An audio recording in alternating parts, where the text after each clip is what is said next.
ನಗರಸಭೆಯಲ್ಲಿ ವಸತಿಗಾಗಿ ಅರ್ಜಿಯನ್ನು ಹಾಕಿರ್ತಾರೆ, ಅದು ಇನ್ನೂ ಕಾರ್ಯಗತವಾಗಿಲ್ಲ. ಇಂಥ ಬೀದಿಗೆ ಬಂದಂಥ ಇವತ್ತು ಬಡಪಾಯಿ ಅಂತ ಇಂಥ ಹೆಣ್ಮಕ್ಳಿಗೆ ಆಶ್ರಯ ಯೋಜನೆ ಯಾರು ಕೊಡಬೇಕು? ಇಂಥ ಅಧಿಕಾರಿಗಳು ಎಲ್ಲಿದ್ದಾರೆ? ಶಾಸಕರು, ಸಂಸದರು. ನಾವು ಕೂಲಿಗೆ ಕೂತಿಲ್ಲ, ನೆರಳಿಗೆ ಕುಂತಿದ್ದೇವೆ. ನಮಗೆ ಅತಿ ಶೀಘ್ರದಲ್ಲಿ ನೆರಳು ಬರೋವರೆಗೂ ಕೂಡ ಅಮ್ಮ ಇಲ್ಲಿಂದ ಎದ್ದೇಳಗಲ್ಲ ಅಂತೇಳಿ ನಾವು ಅತಿ ಸ್ಪಷ್ಟವಾಗಿ ಇಲಾಖೆಗೆ ಹೇಳಲಿಕ್ಕೆ ಇಷ್ಟಪಡ್ತಾ ಇದ್ದೀವಿ. ಆಶ್ರಯ ಪ್ಲಾಟ್ ಅನ್ನು ಕೊಟ್ಟಿದ್ರೆ ಮನೆಯಿಂದ ಹೊರಗೆ ಹಾಕಿದ ಮೇಲೆ ಆಕೆ ಒಂದು ಜೋಪಡಿಯನ್ನಾದರೂ ಹಾಕಿಕೊಂಡು ಜೀವನ ನಡೆಸಬಹುದಾಗಿತ್ತು. ಸ್ವಂತ ಮನೆ ಇಲ್ಲ, ಬಾಡಿಗೆ ಮನೆಯಲ್ಲಿ ಇರೋಣವೆಂದರೆ ಬಾಡಿಗೆ ಕಟ್ಟುವಷ್ಟು ವರಮಾನವಿಲ್ಲ. ಆಶ್ರಯ ಮನೆಗಾಗಿ ತಿಂಗಳುಗಟ್ಟಲೆ ಹೋರಾಡಿದರೂ ಆಡಳಿತದ ನಿರ್ಲಕ್ಷ್ಯತನದಿಂದಾಗಿ ಕೊನೆಗೂ ಕಳೆದ 3 ದಿನಗಳಿಂದ ರಸ್ತೆಯ ಇಕ್ಕೆಲವೇ ಇವರ ಆಶ್ರಯ. ಇದು ಕೊಪ್ಪಳದ ಭಾಗ್ಯನಗರದ ರತ್ನಮ್ಮ ಅವರ ಕಥೆಯಾಗಿದೆ.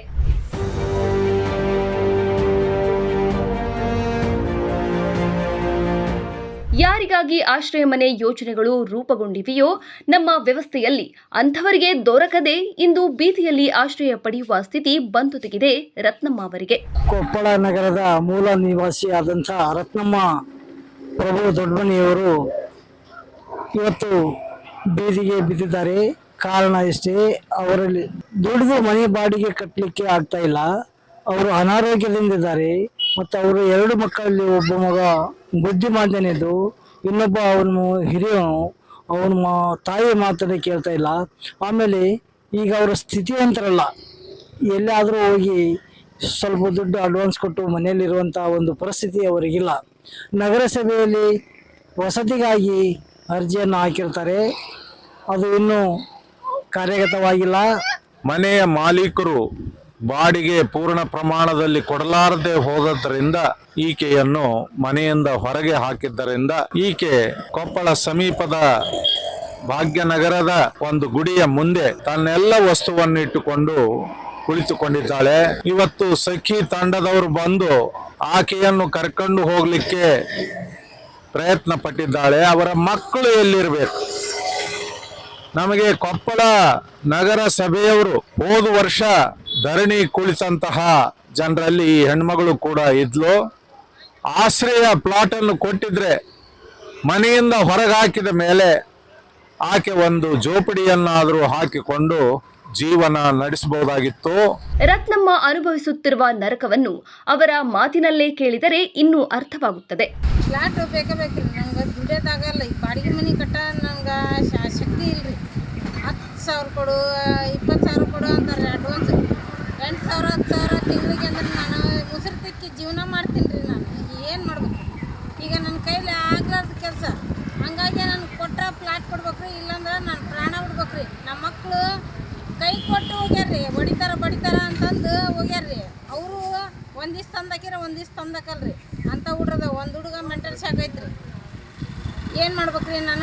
ನನಗೆ ಕಾಗದ ಪತ್ರ ಬೇಕ್ರಿ, ನಂಗೆ ಫ್ಲಾಟ್ ಆಗಕ್ಕೆ ಬೇಕು ನೋಡ್ರಿ. ಈ ವಿಷಯವಾಗಿ ಹಲವಾರು ಹೋರಾಟಗಳು ನಡೆದಿದ್ದರೂ ಆಡಳಿತ ಜಡತ್ವ ಇಂದು ರತ್ನಮ್ಮನನ್ನ ಬೀದಿಗೆ ಬರುವಂತೆ ಮಾಡಿದೆ. ನಾನು ಒಬ್ಬ ವಸತಿ ನಿರಾಶ್ರಿತ ಹೋರಾಟ ಸಮಿತಿಯ ಸದಸ್ಯ. ಈ ಕೊಪ್ಪಳ ನಗರ ವ್ಯಾಪ್ತಿಯಲ್ಲಿ ಎಲ್ಲ ವಾರ್ಡ್ಗಳಲ್ಲಿ ಬರುವಂತ ವಸತಿ ನಿರಾಶ್ರಿತರನ್ನ ಮಾನ್ಯ ಅಲ್ಲಂಪ್ರಭು ಬೆಡದೂರು ಸರ್ ಅವರ ನೇತೃತ್ವದ ಒಂದು ಈ ಸಮಿತಿ ಎಲ್ಲಾ ಸಂಘಟನೆಗಳು ಬೆಂಬಲದೊಂದಿಗೆ ಆಯಾ ವಾರ್ಡ್ನಲ್ಲಿರುವಂತಹ ನಿರಾಶ್ರಿತರನ್ನ ಗುರುತಿಸಿ ಅವರನ್ನ ನಗರಸಭೆ ಕರೆತಂದು ಸುಮಾರು 28 ದಿನಗಳ ಕಾಲ ಹೋರಾಟ ಮಾಡಿ ಮಾನ್ಯ ಶಾಸಕರ ಅಪ್ಪಣೆಯ ಮೇರೆಗೆ, ಆದೇಶದ ಮೇರೆಗೆ 3 ತಿಂಗಳಲ್ಲಿ ನಾವು ನಿಮಗೆ ನಿವೇಶನವನ್ನು ಒದಗಿಸ್ತೀವಿ, ನಮ್ಮೆಲ್ಲ ವಿಶ್ವಾಸ ಇಟ್ಟು ಹೋರಾಟವನ್ನು ನಿಲ್ಲಿಸ್ರಿ ಅಂತ ಹೇಳಿದಾಗ ಮಾನ್ಯ ಅಲ್ಲಂಪ್ರಭು ಬೆಡದೂರು ಸರ್ ಅವರ ಒಂದು ಮುಂದಾಳತ್ವದ ಹೋರಾಟವನ್ನು ನಿಲ್ಲಿಸಿ ನಾವು ಆ ಒಂದು ನಿವೇಶನಕ್ಕಾಗಿ ಕಾಯುತ್ತಾ ಇದ್ದೇವೆ. ಈಗ ಸುಮಾರು 1.5 ವರ್ಷ ಗತಿಸಿದ್ರು ಕೂಡ ನಿವೇಶನ ಇದುವರೆಗೂ ದೊರೆತಿಲ್ಲ. ಅದರ ಒಂದು ಪರಿಣಾಮವಾಗಿ ರತ್ನಮ್ಮ ದೊಡ್ಡಮನಿ ಅನ್ನೋ ಒಬ್ಬ ಮಹಿಳೆ ತನಗೆ ಬಾಡಿಗೆ ಕಟ್ಟಲಿಕ್ಕೆ ಆಗದೆ ಇವತ್ತು ಆ ಮನೆಯ ಮಾಲೀಕರು ಆಯ್ಕೆಯನ್ನ ಮನೆಯಿಂದ ಹೊರಹಾಕಿದ್ದಾರೆ. ನಿವೇಶನವನ್ನು ಕೊಡದೇ ಇರುವಂತ ಒಂದು ಈ ವ್ಯವಸ್ಥೆ ಇವತ್ತು ಮಾನ್ಯ ಶಾಸಕರು ಇರ್ಬೋದು, ಮಾನ್ಯ ಸಂಸದರು ಇರ್ಬೋದು, ಹಾಗೇನೆ ನಗರಸಭೆ ಆಯುಕ್ತರು, ನಗರಸಭೆ ಅಧ್ಯಕ್ಷರು, ತಹಸೀಲ್ದಾರರು, AC ಇದಕ್ಕೆ ಸಂಬಂಧಪಟ್ಟಂತೆ ಎಲ್ಲಾ ಇಲಾಖೆ ಅಧಿಕಾರಿಗಳು ಕೂಡ ಮತ್ತೊಮ್ಮೆ ಕೈ ಮುಗಿದು ಕೇಳುವುದಿಷ್ಟೇ, ನಮಗೆ ಅತಿ ಶೀಘ್ರದಲ್ಲಿ ನಿವೇಶನವನ್ನ ಒದಗಿಸಿಕೊಡುವಲ್ಲಿ ತಾವೆಲ್ಲ ಒಂದು ಮುತುವರ್ಜಿ ವಹಿಸಬೇಕು. ಹೀಗೆ ಆದ್ರೆ ಇಂತಹ ರತ್ನಮ್ಮರು ಇನ್ನೂ ಅನೇಕ ರತ್ನಮ್ಮರು ಕೂಡ ಮನೆಯಿಂದ ಹೊರಬರುವಂತ ಒಂದು ಸಾಧ್ಯತೆ ಕೂಡ ಬಹಳ ಸೂಕ್ಷ್ಮವಾಗಿ ಕಾಣ್ತಾ ಇದೆ. ಅದನ್ನ ಮತ್ತೊಮ್ಮೆ ತಮ್ಮೆಲ್ಲರ ಗಮನಕ್ಕೆ ತರುವಂತ ಪ್ರಾಮಾಣಿಕ ಕೆಲಸವನ್ನ ವಸತಿ ನಿರಾಶ್ರಿತ ಹೋರಾಟ ಸಮಿತಿ ಮಾಡ್ತಾ ಇದೆ. ಹಾಗಾಗಿ ಬಹುಬೇಗನೆ ನಮಗೆ ನಿವೇಶನ ಸಿಗುತ್ತೆ ಅಂತೇಳಿ ಕಾಯ್ಕೊಂಡು ನಾವು ಕುಂತ್ಕೊಂಡಿದ್ದೇವೆ. ನಾವು ಬಡವರಿಗೆ ಬಡ ಜನರಿಗೆ ಆಶ್ರಯ ಯೋಜನೆ ಮಣ್ಣನ್ನು ಹಂಚಿದ್ದೀವಿ, ಕೊಡ್ತಾ ಇದ್ದೀವಿ ಅಂತ ಸುಳ್ಳು ಹೇಳ್ತಾ ಇದ್ದಾರೆ. ಆದರೆ ಇವತ್ತು ನೋಡ್ರಿ, ಇವತ್ತು ಇಂಥ ಆಶ್ರಮ ಯೋಜನೆಗಳಿಗೆ ಇಂಥ ಬೀದಿಗೆ ಬಂದಂಥ ಇವತ್ತು ಬಡಪಾಯಿ ಅಂತ ಇಂಥ ಹೆಣ್ಮಕ್ಳಿಗೆ ಆಶ್ರಯ ಯೋಜನೆ ಯಾರು ಕೊಡಬೇಕು? ಇಂಥ ಅಧಿಕಾರಿಗಳು ಎಲ್ಲಿದ್ದಾರೆ? ಶಾಸಕರು, ಸಂಸದರು ಇವರೆಲ್ಲ ಏನು ಮಾಡ್ತಾ ಇದ್ದಾರೆ? ಇಂಥವ್ರಿಗೆಲ್ಲ ನಾವು ಶಾಸಕರಲ್ಲಿ ಮತ್ತು ಸಂಸದರಲ್ಲಿ ಮನವಿ ಮಾಡ್ಕೊಳ್ತಾ ಇದ್ದೀವಿ. ಇಂಥವ್ರಿಗೆ ಫಸ್ಟ್ ಫಲಾನುಭವಿಗಳಿಗೆ ಆಶ್ರಯ ಯೋಜನೆ ಕೊಟ್ಟು ಇವರಿಗೆ ಗೌರವವನ್ನು ಕೊಡ್ಬೇಕಂತಂದು ಕೇಳ್ಕೊಂಡು ನಾನು ತಮ್ಮಲ್ಲಿ ವಿಶ್ವಾಸದಿಂದ ಕೇಳ್ಕೊತಾ ಇದ್ದೀನಿ. ಅವರ ವಸತಿಗಾಗಿ ಸರ್ಕಾರ, ಜಿಲ್ಲಾಡಳಿತ, ಜಿಲ್ಲಾಧಿಕಾರಿಗಳು, ಶಾಸಕರು, ಸಂಸದರು, ತಹಸೀಲ್ದಾರರು, ಜನಪ್ರತಿನಿಧಿಗಳು ಇವರೆಲ್ಲ ಎಲ್ಲಿದ್ದಾರೆ ಅಂತ ನಾವು ಕೇಳಬೇಕಾಗಿದೆ. ಇವರು ಇದ್ರೆ ಮೊದಲು ತಾಯಮ್ಮನ ಗುಡಿಗೆ ಬಂದು ಬೀದಿಗೆ ಬಿದ್ದಿರ್ತಕ್ಕಂಥ ಈ ಹೆಣ್ಣು ಮಗಳಿಗೆ ಮೊದಲು ಆಶ್ರಯ ಮನೆಯೊಂದನ್ನು ಕೊಡ್ತಕ್ಕಂತಹ ತಕ್ಷಣದ ಕ್ರಮವನ್ನು ಕೊಪ್ಪಳ ಜಿಲ್ಲಾಡಳಿತ, ಶಾಸಕರು ತೆಗೆದುಕೊಳ್ಳಬೇಕು ಅಂತ ಎದ್ದೇಳು ಕರ್ನಾಟಕದ ಮೂಲಕ ಮತ್ತು ಕೊಪ್ಪಳ ಜಿಲ್ಲಾ ಬಚಾವೋ ಆಂದೋಲನ ಮೂಲಕ ನಾನು ಒತ್ತಾಯ ಮಾಡ್ತಾ ಇದ್ದೇನೆ. ಯಾರಾದ ಅಧಿಕಾರಿಗಳು ಬಂದು ಭೇಟಿ ಆಗಿದ್ರ ಏನು ನಿಮಗೆ? ಯಾರು ಭೇಟಿಯಾಗಿಲ್ರಿ. ಸಖಿ ಕೇಂದ್ರ ಅಥವಾ ಶಾಂತ ಬಂದಿದ್ರಿ, ಈಗ ಕರ್ಕೊಂಡು ಹೋಗಿ ಬಂದಿದ್ರಿ. ನಾವು ಬರಲ್ಲ ಅಂದಿರಿ. ಬಾರಮ್ಮ, ನಿನ್ಗೆ ಆಫೀಸ್ನಾಗ ನಿನ್ಗೆಲ್ಲ ಹೇಳ್ತೀವಿ, ಮಾಡ್ತೀವಿ, ನಿಮ್ಮ ಮಕ್ಕಳಿಗೆ ಏನು ಬೇಕು ನಾವು ಕೊಡಿಸ್ತೀವಿ, ನಿನಗೂ ಏನು ಎಲ್ತಿಗೆ ಇಷ್ಟು ರೊಕ್ಕ, ಇಷ್ಟು ನಿನಗೆ ಚಿಕಿತ್ಸೆ ಕೊಡಿಸ್ತೀನಿ ಅಂದ್ರಿ. ಎಷ್ಟು ರೊಕ್ಕ ಕೊಡ್ತೇವೆ ಅಂತ ಹೇಳಿದ್ರು? ನಿನಗೇನು ಕೇಳ್ತಿದ್ದೆ ಅದನ್ನ ನಾವು ಕೊಡಿಸ್ತೀವಿ ಅಂದ್ರಿ.